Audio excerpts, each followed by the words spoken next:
Bonjour à tous, je vous propose aujourd'hui de revenir sur le Fairphone 5, un smartphone que vous avez eu l'occasion de voir sur ma chaîne il y a quelques semaines.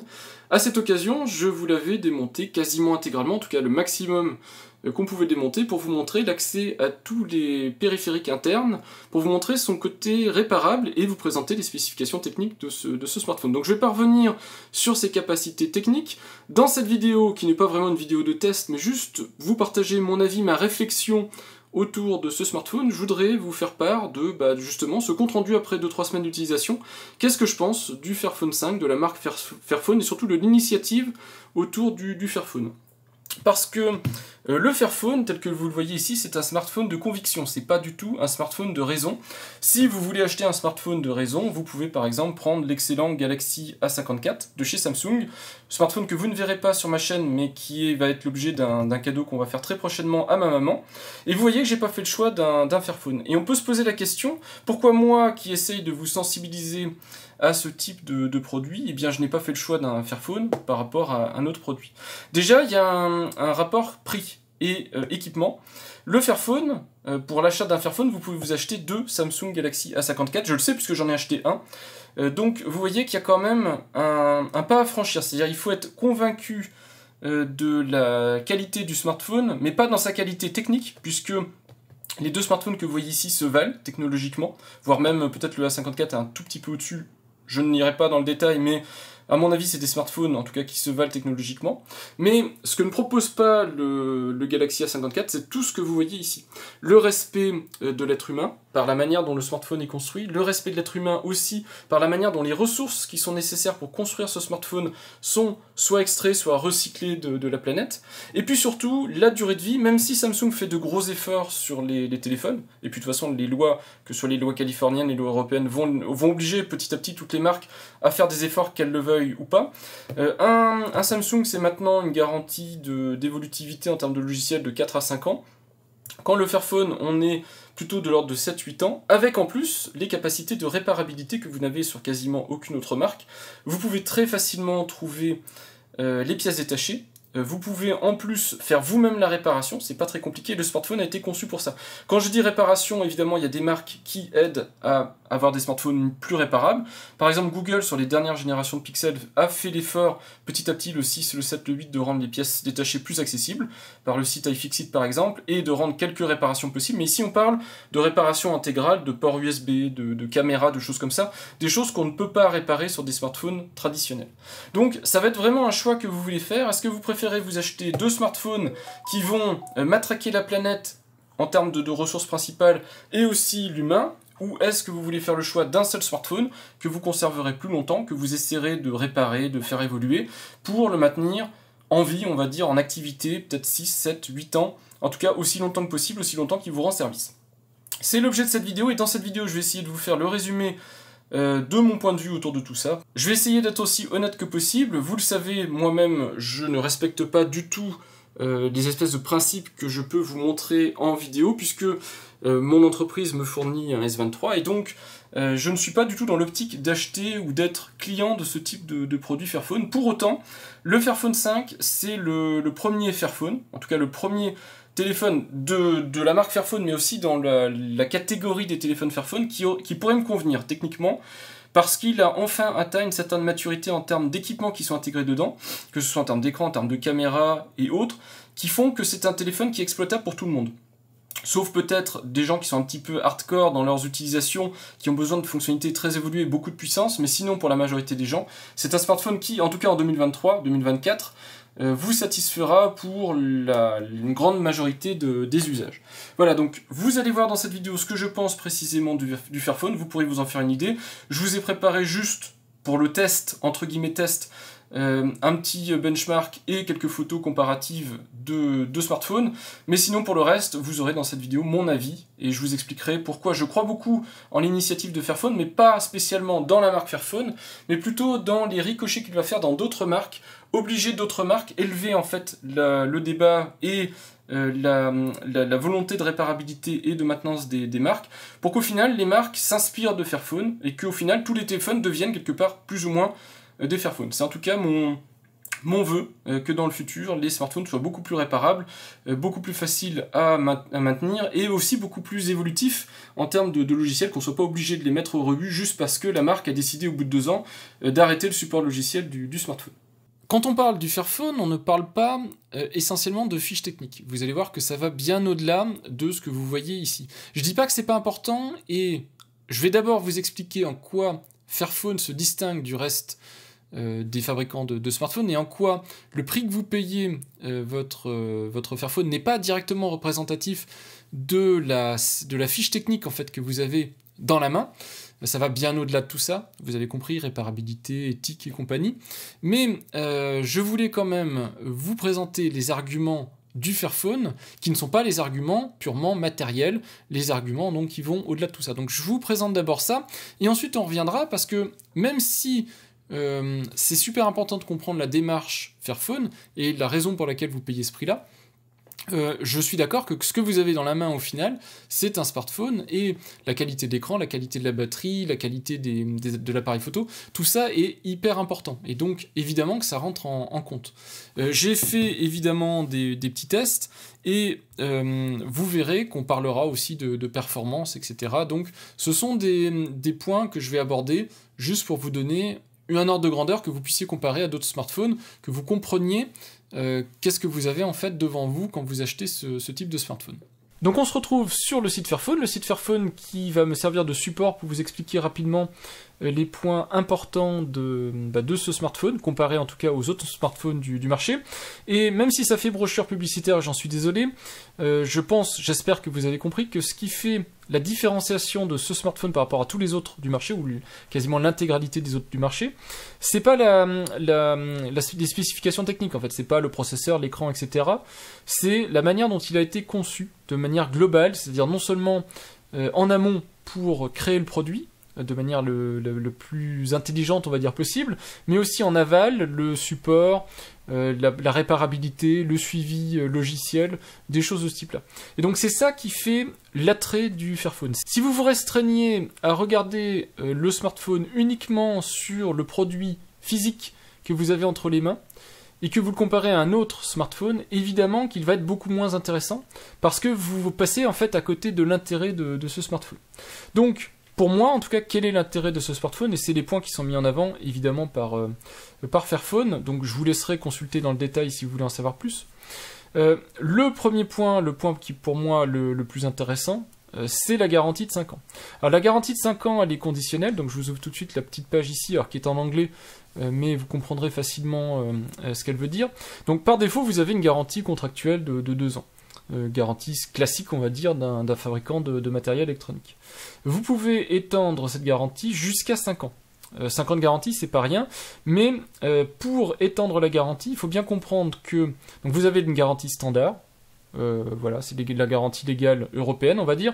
La garantie de 3 ans étendue, elle a quelques contraintes pour pouvoir en bénéficier. Déjà, il faut l'enregistrer sur le site Fairphone, c'est pas très contraignant, mais il faut créer un compte Fairphone et enregistrer votre smartphone sur le site de Fairphone, c'est le prérequis. Et ensuite, la durée de votre garantie va dépendre de la date d'achat. Donc, si ici on part sur un Fairphone 5, puisque c'est le produit que je vous ai présenté, si vous l'achetez en 2023, donc l'année où je vous sors cette vidéo, 2024 ou 2025, vous aurez les 2 ans de garantie plus 3 ans d'extension. Si vous l'achetez au-delà de 2025, donc 2026-2027, vous aurez une garantie de 3 ans en tout, c'est-à-dire les 2 ans classiques plus 1 an d'extension.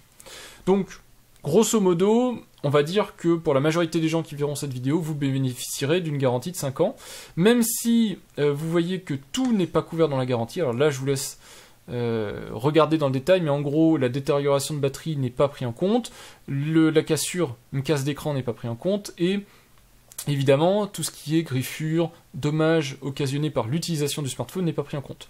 Tout le reste, si jamais vous avez, je sais pas, un problème, la carte mère qui claque, le téléphone qui ne veut plus démarrer, des choses comme ça, ça fait partie évidemment de la garantie Fairphone. Donc déjà c'est un point hyper important, des smartphones garantie 5 ans, vous en trouverez pas partout, et ça montre que Fairphone a confiance dans la solidité quelque part de leurs produits, en tout cas dans la capacité à avoir une durée de vie matérielle qui va au-delà de purement 2 ans. Le deuxième point qui est également extrêmement intéressant, c'est la durabilité en termes de mise à jour logicielle. Fairphone garantit les mises à jour pendant 8 ans au moment de la sortie du smartphone, donc de cette année. Donc jusqu'en 2031, Fairphone garantit que vous aurez des mises à jour logicielles. Ce sont à la fois les mises à jour de la version d'Android, mais aussi les mises à jour de sécurité. Autrement dit, vous aurez un téléphone qui sera parfaitement exploitable pendant environ 8 ans, peut-être un petit peu au-delà, mais en tout cas, ensuite, vous n'aurez plus forcément de mise à jour de sécurité, donc il faudra faire un petit peu plus attention. Pour les mises à jour logicielles, c'est écrit ici, au moins 5 mises à jour majeures d'Android, après Android 13, donc 14, 15, 16, etc. Donc 5 mises à jour, en n'incluant pas Android 13, et c'est au moins, donc peut-être si Fairphone peut faire mieux, ils feront peut-être 6, 7 mises à jour, je ne sais pas, mais en tout cas ils vous garantissent au moins donc ces 5 mises à jour après Android 13, plus ensuite le reste du temps jusqu'en 2031, vous aurez toutes les mises à jour de sécurité. Donc ce qui permet d'avoir un produit qui dure longtemps, et je le répète, le processeur a été retenu parce que le processeur permet justement de garantir cette longue durée de vie.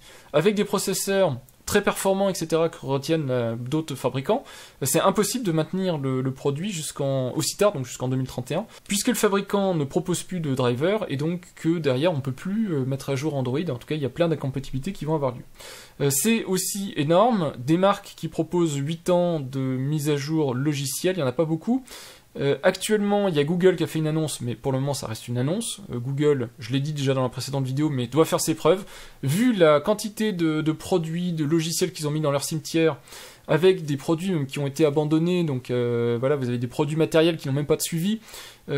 Proposer 8 ans, moi j'attends de voir côté Google, donc il faut qu'ils fassent leurs preuves.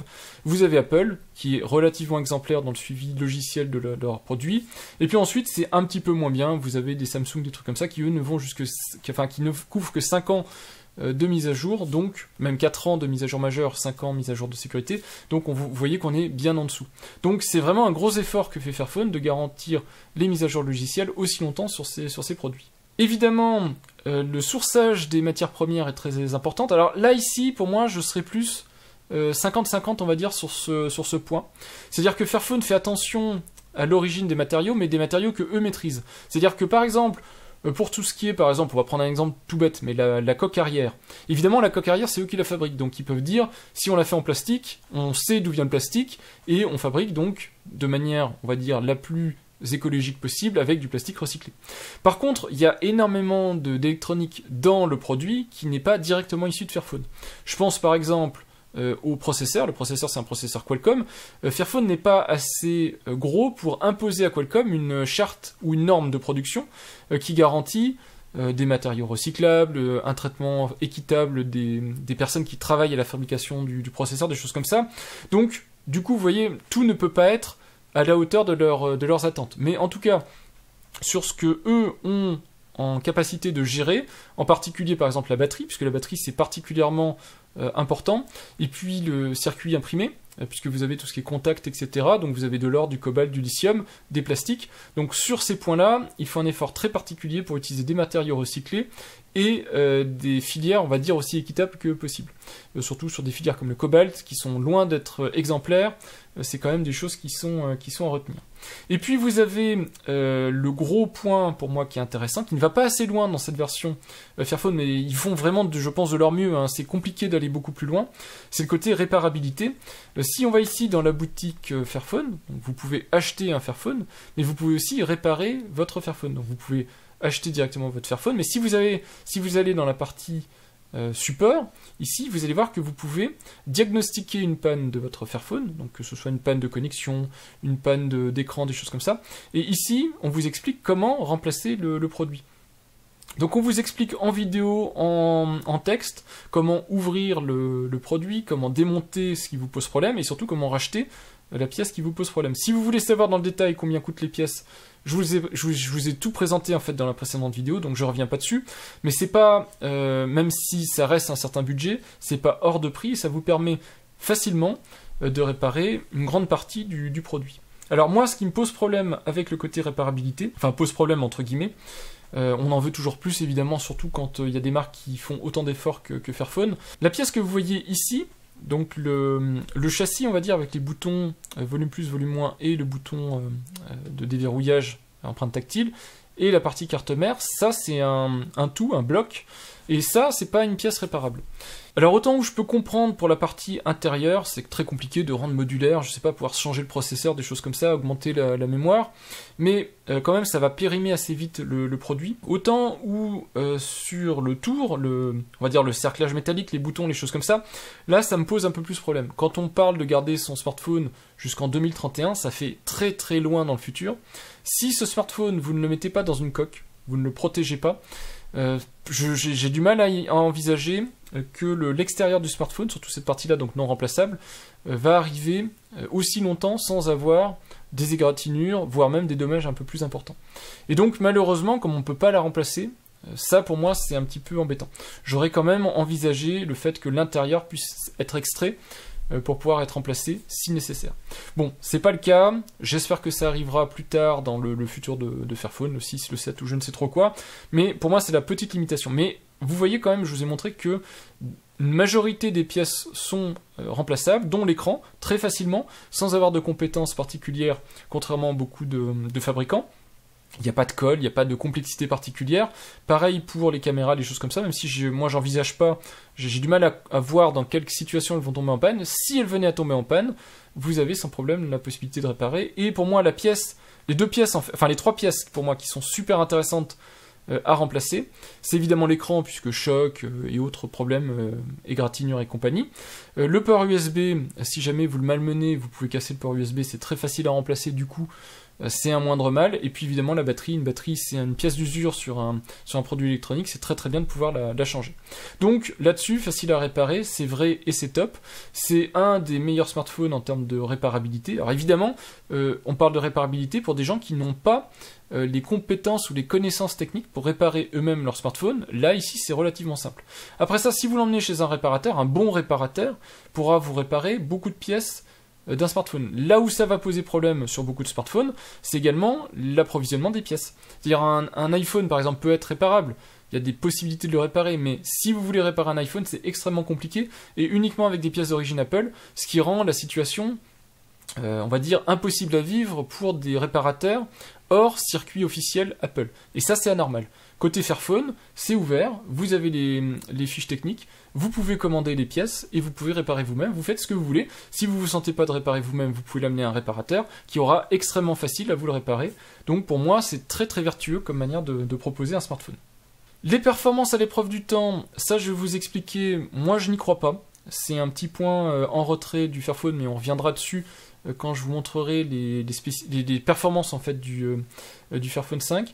Le processeur Qualcomm tel qu'il a été retenu, un octa-core, etc., est bien, mais attention, j'ai du mal à croire que jusqu'en 2031 vous aurez des bonnes performances. Ça va dépendre vraiment de l'utilisation que vous avez de votre smartphone. Si vous êtes un tout petit peu exigeant, que vous faites un petit peu de jeu, de choses comme ça, c'est sûr qu'en 2031, avant même 2031, votre téléphone va ramer. Donc si je résume ce qui fait la force du Fairphone, ce n'est pas ses capacités matérielles, mais bien le fait qu'il soit à longue durée de vie, donc que ce soit en termes de matériel, mais en termes de logiciel, vous l'avez vu, garantie étendue de 5 ans, garantie logicielle, de mise à jour de logiciel jusqu'en 2031, ce qui est énorme, une capacité simple de le réparer par un smartphone très modulable. Alors c'est modulable mais pas upgradable, c'est-à-dire vous pouvez pas le mettre à jour. Si jamais un jour vous voulez changer le capteur photo parce que vous vouliez un capteur photo plus performant, meilleur en basse lumière et tout ça, actuellement ce n'est pas le concept Fairphone, vous ne pouvez pas remettre à jour votre smartphone, vous pouvez le réparer, pas le mettre à jour. Donc facile à réparer, je vous ai montré, c'est un tournevis, quelques petits trucs à déclipser, ça se fait bien.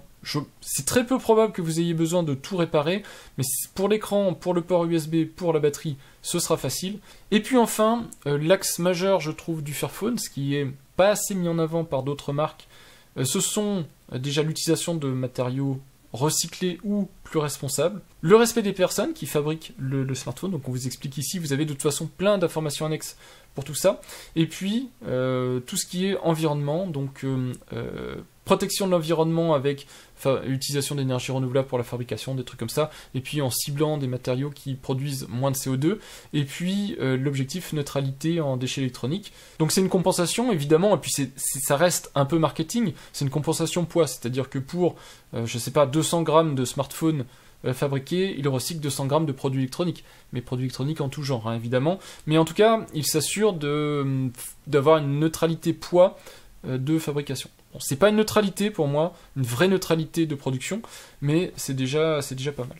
Alors je vous ai dit qu'on allait parler aussi de performance, et bien pour la performance, j'ai utilisé Geekbench 6. Normalement, vous pourrez comparer avec d'autres scores Geekbench que vous pourrez trouver sur différents tests. Moi évidemment, j'ai pas pléthore de smartphones pour vous comparer tout ça, mais rappelez-vous, en début de vidéo, je vous ai parlé du Galaxy A54 5G, qui est un smartphone 2023 Samsung, moyenne gamme, qui peut se trouver, alors ça va entre, on va dire 320 et 450 €, je dirais, suivant si vous avez une très bonne promotion ou si vous l'achetez prix catalogue. Et ce qu'il faut savoir, c'est que les scores que vous voyez ici sont très très proches des scores du Galaxy A54.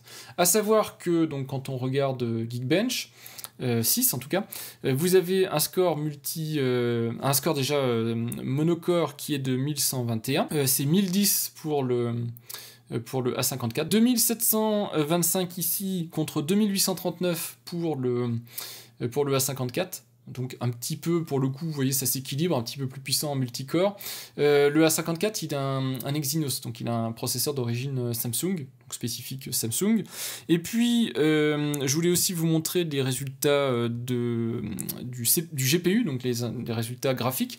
2902 ici d'après ce test, 2941 pour le A54. Donc vous voyez qu'on est quand même assez proche par exemple, d'un Samsung Galaxy A54. Et donc, ça montre que c'est un smartphone, en termes de fiches techniques, globalement, que ce soit écran, que ce soit appareil photo, mais que ce soit aussi performance, on est sur un smartphone milieu de gamme, et vraiment milieu de gamme, imaginez 300-400 € le smartphone. Donc, vous voyez que le surcoût, ce que vous payez en plus, n'est pas du tout lié au matériel que vous avez devant vous. C'est pas là-dessus que Fairphone investit, c'est pas là-dessus que Fairphone croit, c'est pas là-dessus que Fairphone vous offre une plus-value. Il vous offre une plus-value sur les arguments que je vous ai indiqués, la garantie, le support logiciel, la réparabilité, l'éthique, tout ça, c'est ça que vous payez, pas les performances brutes de la machine. Et je pense, je peux pas faire plus clair que ça, vous le voyez avec les résultats ici, vous voyez que c'est pas une machine haut de gamme, et que ce soit aussi l'écran ou les capteurs photo, vous voyez qu'on est sur du classique milieu de gamme. On n'est vraiment pas sur un smartphone équivalent à 700 €.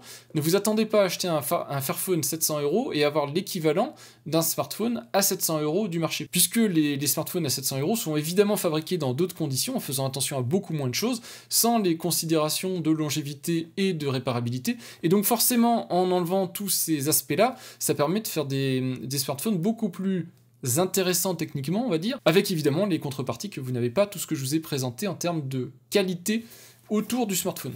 Je vais vous montrer un petit peu la partie logicielle du smartphone, que vous ayez une idée, mais ça reste de l'Android très classique. Vous allez voir, il y a que 2-3 petits changements.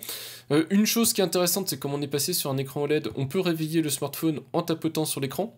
Donc ça, c'est plutôt pratique, c'est quelque chose qu'on n'avait pas sur les générations précédentes. On peut aussi évidemment attraper le smartphone, ce qui réveille automatiquement l'écran, mais comme ici il est protégé avec détection de visage, donc par la caméra du haut et détection d'empreinte digitale, évidemment il s'arrête sur l'écran de déverrouillage.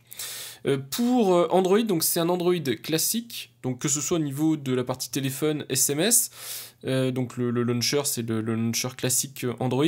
Ce qui est un peu différent, c'est que vous avez une application Fairphone qui vous permet d'en savoir un tout petit peu plus sur Fairphone, donc vous pouvez vous créer un compte. Le compte, c'est intéressant puisque je crois que c'est lié à l'extension de garantie, donc vous avez des informations là-dessus. Vous avez des informations sur l'appareil, donc c'est le Fairphone 5 Android 13. Il va être mis à jour très prochainement sous Android 14, évidemment, et puis il verra, je vous ai dit, pas mal de versions d'Android, c'est un peu le principe de Fairphone. Donc ça, cette application, elle est spécifique Fairphone, mais honnêtement, il n'y a pas grand-chose à en faire dedans, hein, c'est juste une application de la marque pour aider à réparer, aider à acheter du matériel si vous voulez changer une pièce parce que vous avez un souci avec une pièce, ou contacter le support. Donc pour le reste, je vous l'ai dit, c'est de l'Android, launcher Android, et donc on va aller vite fait dans les réglages. Donc vous voyez ici aussi pareil, les raccourcis rapides, c'est de l'Android standard. Donc les réglages sont ici. Je voulais vous montrer quand même 2-3 réglages qui peuvent vous intéresser. Donc dans la partie batterie, donc l'autonomie du smartphone est correcte. C'est pas la meilleure autonomie d'un smartphone que vous pourrez trouver, mais elle est suffisante. Alors ça va dépendre. Normalement pour le public cible de ce type de smartphone, vous pourrez faire une journée et demie, 2 jours. C'est censé être un public de gens qui utilisent un smartphone pour surfer 2-3 fois dans la journée, passer un appel téléphonique, envoyer des SMS, chatter. Si maintenant vous êtes un utilisateur un peu plus exigeant d'un smartphone, vous jouez, vous laissez beaucoup l'écran allumé, c'est un téléphone qui va à peine vous faire la journée. Hein. C'est vraiment une autonomie toute juste pour la journée, voire même certaines fois, vous serez obligé de le recharger en cours de journée. Mais ce qui est intéressant, c'est que vous avez des informations ici sur l'état de santé de batterie, ce qui vous permettra d'anticiper le changement de batterie. Je vous l'ai montré, le changement de batterie est très très simple, mais comme ça vous pouvez savoir si l'état de batterie est correct. Vous avez le nombre de cycles de charge de décharge. Ce qu'il faut comprendre, c'est qu'un cycle de charge-décharge, c'est une accumulation de 0 à 100%, mais vous faites jamais en fait vraiment 0 à 100%, c'est pour ça qu'il ne compte pas de la même manière. Donc vous avez une capacité qui est très intéressante, qui est la protection de charge de batterie, qui n'est pas dans tous les smartphones, et même dans des smartphones où on ne peut pas facilement en plus enlever la batterie, c'est d'autant plus intéressant d'avoir ce type de sélection. Donc là ici ça vous permet juste de bloquer la charge à 80%, j'ai fait une vidéo dédiée sur comment on fait pour améliorer la durée de vie d'une batterie, et en particulier une manière d'optimiser la durée de vie de la batterie, c'est de faire des cycles maximum 20-80% de plage utile de batterie, et c'est ce que permet ce type de réglage. Donc un réglage très intéressant qui se trouve ici, donc protection de batterie, et vous avez aussi 2 manières de recharger la batterie qui a aussi directement un impact sur la durée de vie de la batterie. C'est la charge économique, donc un mode de rechargement classique USB lent, ou un chargement plus rapide qui permet d'atteindre le 100% plus rapidement, mais qui va faire chauffer la batterie, et comme on fait chauffer la batterie au cours de la recharge, on diminue un petit peu sa durée de vie. Donc tout ça, c'est des choses qui sont intéressantes puisqu'elles vous sont proposées. Vous activez pas les réglages, mais au moins vous pouvez ensuite influer sur la durée de vie de votre batterie, et puis quoi qu'il arrive vous pourrez la changer si vous en avez besoin. Le reste c'est de l'Android standard, donc je vous montre pas plus dans le détail, batterie, recharge et compagnie, les autonomies, utilisation avec les niveaux de décharge, tout ça c'est de l'Android vraiment classique pur et dur. L'autre truc qui est intéressant à regarder, c'est l'écran. L'écran, puisque j'ai des choses à vous montrer là aussi, vous avez donc une luminosité adaptative qui fonctionne bien, l'écran est lumineux, pas extrêmement lumineux en extérieur, mais ça suffit largement pour une utilisation en extérieur, ça reste confortable, ça manque d'un petit boost on va dire, mais c'est un écran OLED qui est très lisible. Vous avez quand même des choses qui sont intéressantes à regarder ici, c'est la possibilité d'avoir un écran, donc ici l'écran encore moins lumineux, donc ça c'est particulièrement utile si vous l'utilisez de nuit, je sais pas, par exemple dans le lit, vous regardez du contenu, des trucs comme ça, vous pouvez encore abaisser la luminosité de l'écran pour le rendre encore moins lumineux, et donc que ce soit plus confortable à regarder dans le noir total par exemple. Ce qui est aussi très intéressant, c'est le réglage de fréquence de rafraîchissement qui est de 90 ou 60 Hz, mais vous voyez que ça c'est un point qui est embêtant, c'est un réglage statique, c'est-à-dire soit vous mettez 60, soit vous mettez 90 et donc ça va taper un petit peu plus dans la batterie, mais si vous mettez 90, c'est du 90 statique. C'est pas un écran moderne dans le sens où il va automatiquement adapter la fréquence de l'écran au contenu en fait qui s'affiche sur l'écran. Ça c'est vraiment un petit peu dommage parce que du coup c'est à vous de penser à chaque fois à activer le mode 90 Hz par exemple quand vous jouez, ou de le laisser tout le temps en 90 Hz en fait et de le remettre en 60 quand vous voulez un petit peu optimiser l'autonomie. Vous voyez ici que vous avez l'appui pour réveiller l'écran, donc c'est comme ça que vous pouvez faire. Vous avez un mode bureau, c'est un équivalent en fait d'un Samsung DeX allégé pour pouvoir brancher directement le smartphone avec son connecteur USB-C sur un écran et l'utiliser dans un mode pseudo, on va dire ordinateur portable, mais vraiment très léger. Vous avez aussi un mode lumière du soleil ici, qui est, je crois, le mode pour booster la luminosité quand vous êtes en extérieur, donc pour optimiser quelque part la lecture en plein soleil. En termes de stockage, donc 256 Go de stockage, alors le stockage utile n'est pas de 256 Go, vous avez un stockage utile de 225 Go, je crois, quelque chose comme ça, puisque forcément le système d'exploitation prend une partie de ce stockage, et puis il y a tout ce qui est récupération et tout ça. Donc vous voyez en gros en quoi ça ressemble, vous avez en fait le détail ici, 31 Go de système, et ensuite ce qui est installé sur sur le smartphone. Et évidemment, je vous l'ai dit, vous pouvez rajouter votre petite carte SD, micro SD, donc interne. Comme ça, vous pouvez monter jusqu'à 2 Tera, 256 Go plus 2 Tera de stockage, ce qui devrait vous mettre à l'abri d'arriver en limite de ce smartphone pendant assez longtemps. Donc au moment où je vous tourne cette vidéo, cette séquence-ci en tout cas c'est le 1er novembre, on est sur une version d'Android qui est Android 13, donc on est à peu près à jour puisqu'Android 14 est quand même assez récent, donc pas encore disponible, je pense pour bientôt. Mise à jour de sécurité du 5 septembre 2023, c'est pas mal, on a 2 mois de retard, mais bon honnêtement ça suffit largement, enfin 2-3 mois de retard, puisque je pense que maintenant la mise à jour de novembre doit être quasiment disponible. Donc en tout cas, on est à jour, donc là-dessus, il n'y a pas de souci. J'ai eu une mise à jour pendant les 2-3 semaines où j'ai utilisé ce smartphone. Voilà, donc le smartphone est maintenu, est mis à jour. Et alors malheureusement, j'aurais aimé avoir la bascule Android 13, Android 14 pour vous la montrer. Mais voilà, je pense que dans les semaines, mois qui arrivent, il va y avoir la version Android 14 qui va être disponible et on pourra l'installer. Donc c'est un smartphone qui va être maintenu comme ça, mais pendant très longtemps. Ça vous évite, et sur le long terme, d'avoir un smartphone qui ne soit plus à jour en termes de fonctionnalité, mais aussi qui soit dangereux à utiliser quand on va télécharger des applications, des APK, des choses comme ça, puisque du coup vous serez toujours à jour, donc a priori ça limitera la casse en termes de risque. Concernant réseau et tout ça, pas grand chose de spécial à dire. Par contre, pour l'histoire des SIM, je vous rappelle qu'il est double SIM, mais il a un seul emplacement de SIM physique, c'est une nano SIM, et si vous voulez faire du double SIM, comme je fais par exemple avec mon S23 Plus, vous ne pourrez pas mettre de SIM physique, donc il vous faudra mettre une eSIM, donc il faut trouver un opérateur qui permet de le faire et tout ça. L'autre SIM pourra être une SIM physique. Donc c'est du double SIM effectivement, mais c'est pas du double SIM physique. Donc voilà, ça aurait été bien d'avoir 2 SIM physiques avec un des 2 lecteurs SIM qui soit un combiné avec carte SD, comme ça au moins ça aurait été souple pour l'utilisation. Bon, c'est pas le cas et c'est dommage. Le reste, c'est à nouveau de l'Android standard, donc pas la peine d'aller chercher dans le détail.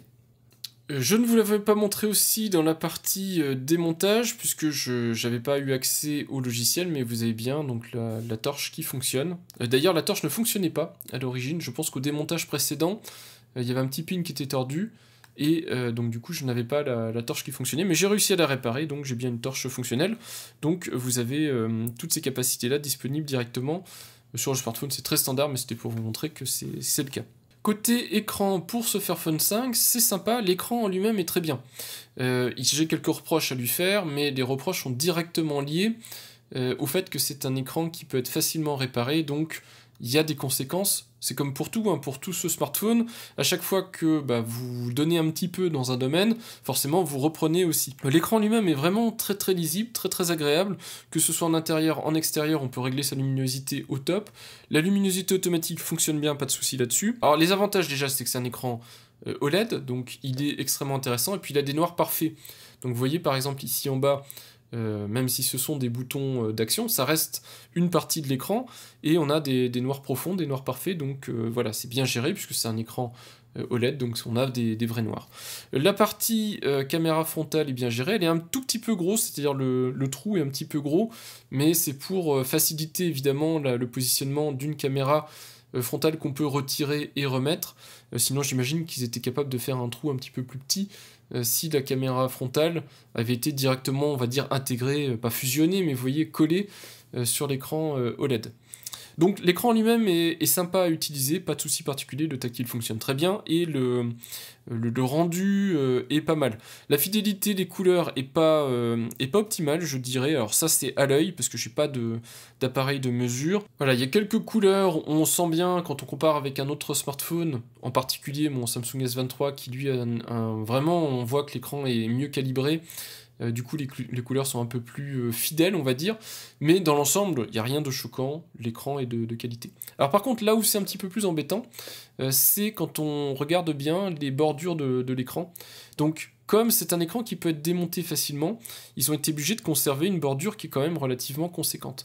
Donc là, on ne la voit pas spécialement beaucoup, mais je vous la montre quand même sur des angles où vous discernez un petit peu les bordures. Forcément, donc il y a des bordures conséquentes. Elles sont pas trop grosses, hein, c'est pas le souci, mais elles sont quand même, elles sont là, elles sont présentes, et tout de suite ça donne un côté un peu plus, on va dire, ancien à ce smartphone, puisqu'il y a des bordures un peu épaisses, surtout en haut et en bas. Sur les côtés, ça reste encore relativement raisonnable. L'autre chose qui est un peu choquant, c'est l'angle de courbure ici sur les côtés. Donc, vous voyez, c'est très incurvé comme ça. Si on compare donc avec un téléphone qui n'est pas du tout dans la même gamme, mais le Samsung Galaxy S23, on a donc une partie caméra qui est beaucoup plus petite. Donc ici, j'ai une protection d'écran, on ne voit pas nécessairement. Les angles, ici, vous voyez qu'ils sont plus arrondis. Alors, je ne sais pas comment vous montrer, mais vous voyez qu'ils ont une forme quand même qui va beaucoup plus, qui suit plus, on va dire, la forme du smartphone. Ici, un petit peu moins. Voilà, c'est les différences, en fait, que je note. Et puis, évidemment, la très grosse différence de cet écran, c'est le fait que même s'il est en capacité de faire du 90 Hz, il n'est pas à fréquence variable. Donc sur un smartphone comme le S23, vous voyez qu'on a une fluidité adaptative. Donc lui, il est 120 Hz, en plus il n'est pas 90 Hz. Mais quand vous êtes en adaptatif, et encore c'est pas l'écran le plus haut de gamme de chez Samsung, mais il va faire varier sa fréquence pour l'adapter au contenu. Donc s'il y a besoin d'avoir énormément d'images à la seconde, il va monter jusqu'à 120 Hz, mais dans d'autres contenus, du statique, en fait, il va rester à des fréquences plus faibles, du 40, du 60 Hz. Et vous pouvez le mettre en standard, bloqué à 60 Hz. Sur cet écran-là, c'est soit vous mettez en 90, soit vous mettez en 60, et c'est vous qui faites la bascule. Pas de mode intelligent de bascule. C'est un petit peu dommage. On voit que c'est un écran de qualité, mais un écran d'une technologie antérieure. Voilà, pas le top de l'écran 2023, mais un bon écran 2022, on va dire. Donc ça fonctionne bien, mais c'est pas parfait. Un truc qui m'a dérangé pendant l'utilisation de ce smartphone, ce sont les haut-parleurs. Alors il est équipé de 2 bons haut-parleurs frontaux, enfin en tout cas un qui est frontal, donc qui est au niveau de l'oreille ici, l'autre qui est en bas là. De toute façon, vous m'avez vu le démonter, donc vous savez exactement à quoi ressemblent ces haut-parleurs, puisqu'on les a démontés extraits du smartphone.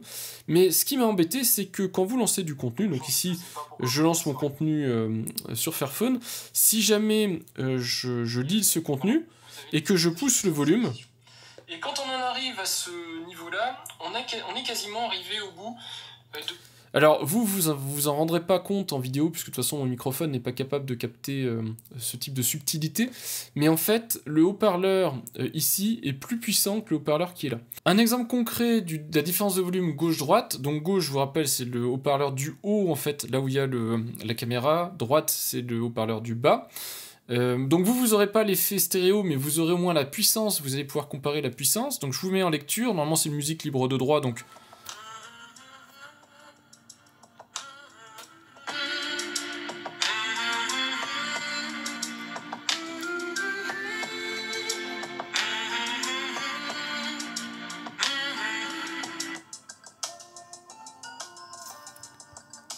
Bon, je pense que c'est parlant, il y a clairement pour moi un souci d'équilibre entre les deux haut-parleurs, et alors ça se ressent pas trop à faible volume, mais dès qu'on pousse le volume, on entend bien un déséquilibre gauche-droite qui est embêtant.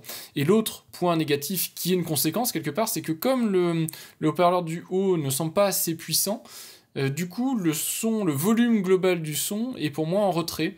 Alors, de toute façon, vous n'allez pas mettre du son dans une pièce complète, mais par rapport à des smartphones de la même gamme, on va dire, on a un volume sonore final un petit peu en retrait.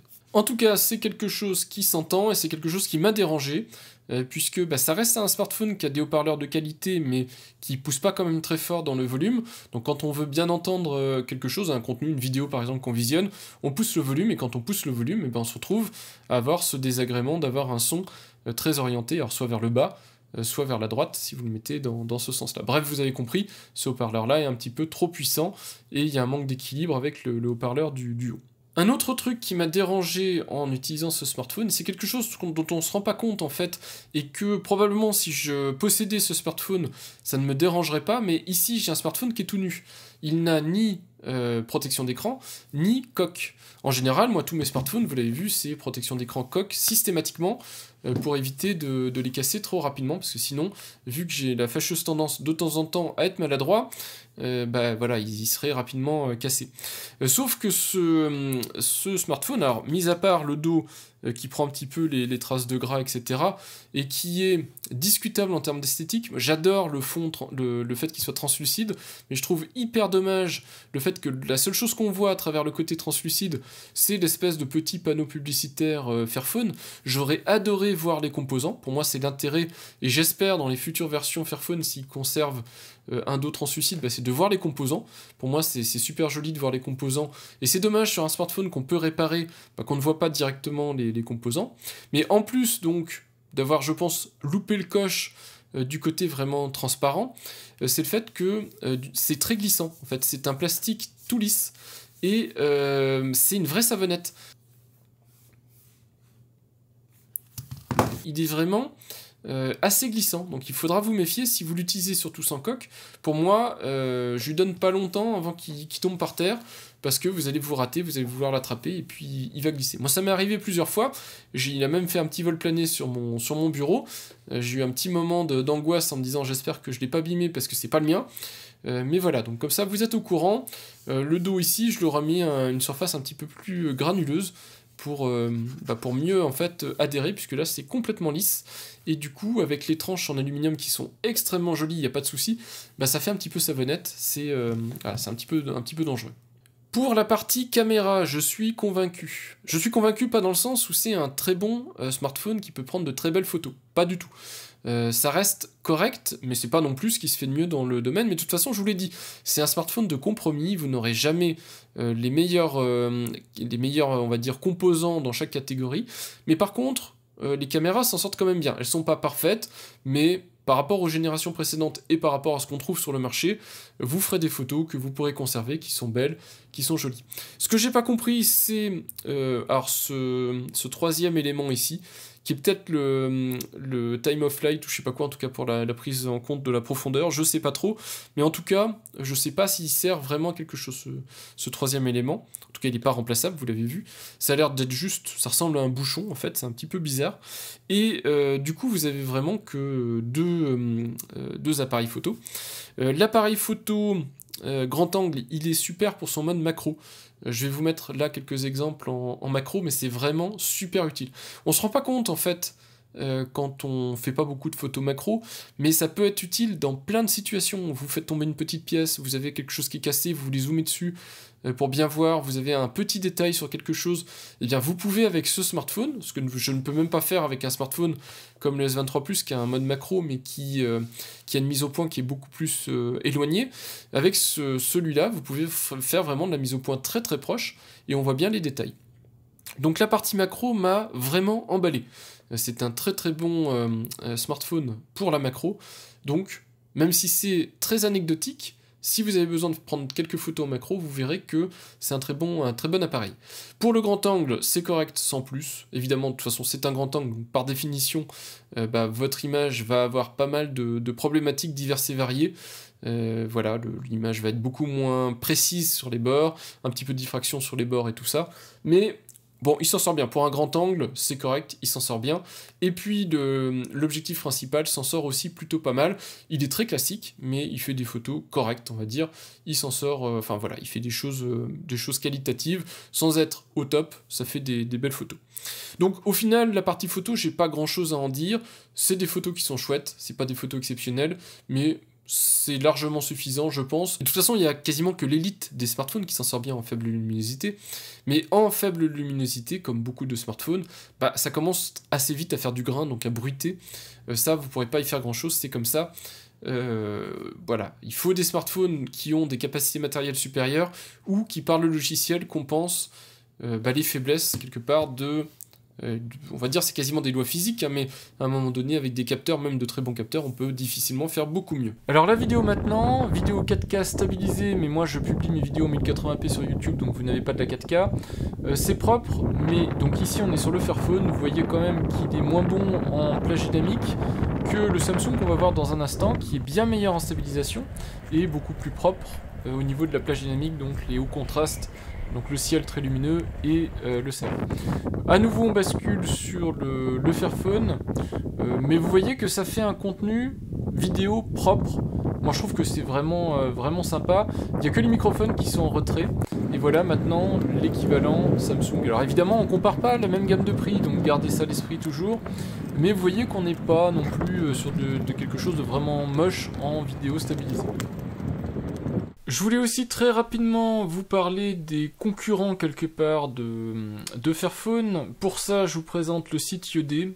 Alors, on m'a sollicité pour présenter les smartphones Yodé, qui sont des smartphones reconditionnés avec des OS déblottés, je sais pas comment dire, des OS sans Google, sans tracker, sans choses comme ça, en full open source. Mais je suis pas sûr que je vais vous les présenter un jour, parce que ça représente pas le type de smartphone que j'utilise et le type de smartphone dont j'ai besoin, malheureusement quelque part, mais je suis très ancré dans l'écosystème Google et compagnie, donc c'est pas vraiment quelque chose que j'utilise. Toujours est-il que, du coup, ça vous permettra de connaître yodé.tech si vous voulez voir d'autres types de smartphones avec d'autres types d'OS et des manières d'utiliser des smartphones reconditionnés où vous avez des choses on va dire plus axé sur le respect des données personnelles. Et dedans, dans le site Yodé, donc si vous regardez les smartphones Yodé, vous trouverez des concurrents au Fairphone. Donc Yodé travaille avec Fairphone, donc ils font les Fairphone 4, les Fairphone 5, avec évidemment un remplacement d'OS par l'OS Yodé. Mais vous avez aussi les concurrents de Fairphone. Alors je les connais pas tous, si ça se trouve il y en a d'autres. Hein. C'est pas forcément un domaine que je surveille beaucoup. En tout cas, vous avez une marque qui s'appelle Shift, donc qui fait le Shift Phone, qui est à peu près dans la gamme de prix du Fairphone, qui est, je pense, moins intéressant. Il est aussi beaucoup dans l'équitable, l'écologique et tout ça, mais il est il est modulaire, il est un petit peu modulaire, mais il est moins abouti, je trouve, largement moins abouti que le Fairphone. Si je devais être un peu méchant envers ce type de smartphone, Fairphone et compagnie, je dirais que Fairphone, par rapport, on va dire, au téléphone un peu classique haut de gamme du marché Fairphone, vous avez un téléphone d'une année en arrière, en gros, hein, quelque chose comme ça. Shift, vous avez peut-être 2 ans, 3 ans, vous voyez, ne serait-ce que le capteur d'empreinte digitale à l'arrière, des choses comme ça. C'est des choses qu'on ne voit plus trop sur les smartphones de nos jours. Et vous avez TerraCube qui, lui, est encore, je trouve, moins bon. Alors, de toute façon, au niveau du prix, il est beaucoup plus abordable, donc aussi, ça explique cela. Et puis TerraCube 2E, je crois qu'il est un petit peu vieux. En tout cas, vous avez TerraCube aussi, qui fait des téléphones un peu plus respectueux de l'environnement et un peu plus équitables. Donc voilà, si vous cherchez des équivalents à Fairphone, bah ça existe, il y a un marché pour ça, mais c'est vraiment des tout petits marchés, c'est des sociétés, je sais pas comment elles s'en sortent financièrement. Si je devais un petit peu comparer ces marchés de niche que sont Fairphone, Shiftphone, TerraCube, donc des smartphones équitables, écolo, modulaires, qu'on voit vraiment assez peu finalement, quand vous demandez autour de vous, je pense que vous aurez assez peu de personnes qui seront capables de vous présenter un Fairphone, un Shiftphone ou un TerraCube. Eh bien c'est un peu comme le bio.